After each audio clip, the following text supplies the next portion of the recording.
Now, some states are going even further with the carry laws. In Michigan, there is a concealed weapons bill pending that would allow trained people to carry guns in schools, daycare centers, stadiums, and churches.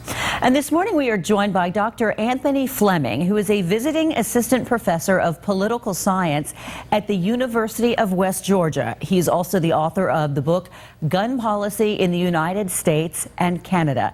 Dr. Fleming, thank you for joining us this morning. Thank you.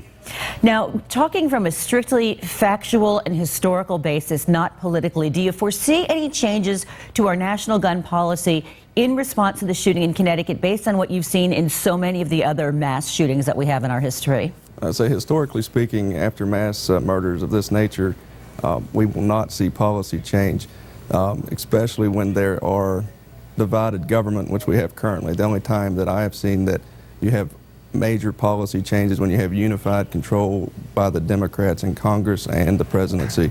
So for that reason, my prediction would be no policy change. Do you think that lobby groups affect that position? Absolutely. In what way? Say the special interest groups, in particular, say the National Rifle Association is very adept at controlling the agenda, whereas the opposite side of the spectrum, the gun control groups, tend to be less cohesive, more disorganized, and are less able to influence the agenda. So for that reason, I would think that the National Rifle Association would be able to trump the policy change. In light of the fact that this tragedy involved 6- and 7-year-old elementary school children, it's a little bit more unusual than some of the other ones that we've had in post offices, shopping malls, even college campuses. Do you think that that's going to give a little bit more, not to use the word ammo, but a little bit more power to those who are on the side of gun control? Say, if you look at the school shooting where children were killed in the Amish community a few years ago, in 1989, you had the Stockton shootings.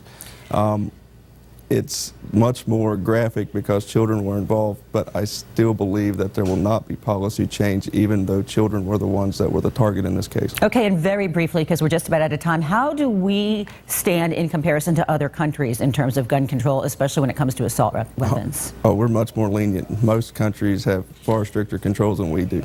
All right. Thank you so much. We appreciate it very much for you coming in, Dr. Fleming. All right, thank you for having me. Sure.